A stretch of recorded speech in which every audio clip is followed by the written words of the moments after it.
The Man in the Pickup Truck, based on a true story. Utah, 2016. It started somewhere outside Green River, Utah. I don't remember the exact spot, just the silence. That kind of desert silence that presses against your windows and makes the tires sound too loud. I was heading west, back toward Nevada after a week of solo camping. I'd taken time off work burnout, mostly, and told myself I needed nature, distance, quiet. I brought books, a tarp, a basic burner. Left the laptop behind. It felt good at first, liberating. The place I camped wasn't even marked on most maps. Just a patch of BLM land a few miles off a gravel road. No cell service, no nearby towns. Just stars, dry heat, and that eerie stillness you start to notice on the second or third night. I didn't see a soul the entire week. No rangers, no hikers, not even a plane overhead. It was peaceful, until it wasn't. On my way back, I was maybe an hour into the drive when I noticed the pickup. Old, faded blue. Headlights too bright, even though it was still daylight. At first, he came up behind me slowly. Nothing weird about that. Until he stayed there. 5 miles. 10. I slowed down a little. So did he. I changed lanes even though it was empty in both directions. He mirrored me. That's when I started getting that crawl. The one in your chest. Like your body knows before your brain catches up. I told myself I was overreacting. Pulled off into a gravel turnout. Figured I'd let him pass. But he didn't. He pulled in too. Same angle. Same pace. I stayed in the car. Watched him through my side mirror. He just sat there. Engine on. Dust still settling around his tires. After about a minute, I buckled up again and pulled back onto the road. My hands were sweating. So were my thoughts. A few seconds later, his truck rumbled back to life. And he followed. For the next 40 miles. No exaggeration. Every turn, every speed change, every exit I pretended to take, then didn't. He matched all of it. I didn't want to call the police without signal. Didn't want to stop. Didn't want to speed and crash on some forgotten turn. So I kept driving. At one point, I turned off into a loop road that curved back toward the highway. Tried to lose him. Didn't work. As I came back around and rejoined the main road, I saw him ahead of me. Already there. Already waiting. That's when the fear started dripping down my spine. Cold. Real.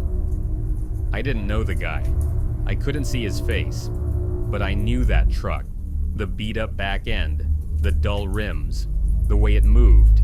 He knew what he was doing. The sun started going down. The road got darker. I passed a gas station closed. No lights.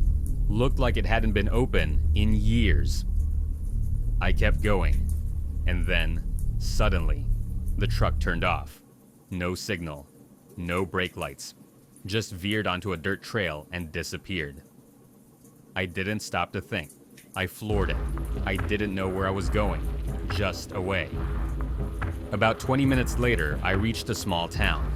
A real one. Lights. People. I pulled into a gas station, went inside, and just stood there for a minute. The guy behind the counter asked if I was okay. I wasn't. Not really. But I nodded. I bought a water.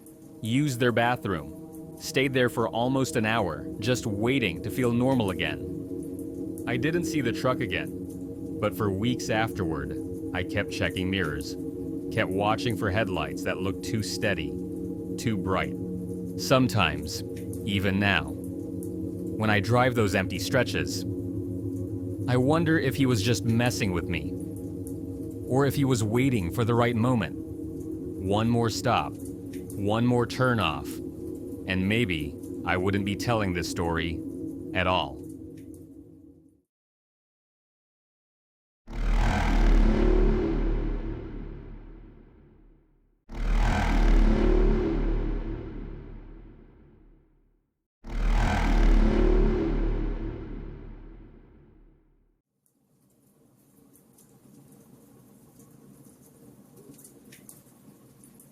I didn't notice the van at first.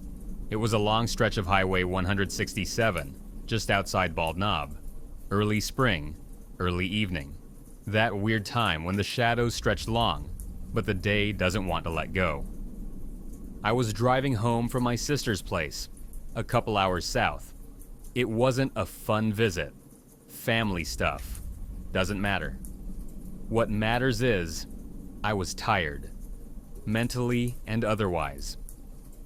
I first clocked the white van in my rear view about 20 minutes after I hit the highway. No big deal. It was behind me for a few exits. I changed lanes. It did too. Still didn't think much of it. But then I took an exit to stop for gas, and the van followed. Didn't pull up to a pump, didn't get out, just parked off to the side, engine running. I went inside, used the restroom, grabbed a bottle of water, and paid. The cashier asked if I was headed south. I nodded. He just sort of looked at me, not in a weird way, more like cautious. When I got back in the car, the van was gone. I figured that was the end of it. It wasn't. About 10 minutes down the highway, it was behind me again. No headlights. Just there. Close. Too close. I tapped the brakes. It slowed. I sped up. So did it. I changed lanes. So did it. Twice. No turn signals. No passing. At one point, I took an exit I didn't need just to see what would happen. It followed. My heart started racing. My hands went cold. I pulled into a Dollar General parking lot, far side, near the dumpsters. The van pulled in too, stayed 3 rows behind, still didn't park, just sat there. I stared in my mirror, waiting, watching. And then the driver's door opened. One guy, maybe mid-40s, ball cap, jacket too big for the weather. He stepped out and just stood there, staring. He didn't move, didn't come closer, didn't say anything. I put the car in reverse, circled the lot, and got back on the road. And for about 15 minutes, no van. I was breathing again. Then I saw it in my mirror. Far back this time, but unmistakable. Same van, same dents in the side, same blacked out windows. I was done playing. Next town, I pulled into a police station parking lot. Didn't even hesitate. And this part still gets me. I turned off the engine, sat there, waited. The van didn't follow. It passed the station slowly. Then it was gone. I waited 20 more minutes before going inside. Told the officer on duty what happened. Gave him the partial plate I memorized. He just nodded. Said, "You're not the first." Apparently, that stretch of 167 had a few complaints just like mine. No one ever caught. No real crime committed. Just following. Enough to scare you. Not enough to arrest. I drove home that night with the dome light on. Took side roads. Didn't sleep much. And every now and then, when I see a white van in my rear view, my stomach still drops.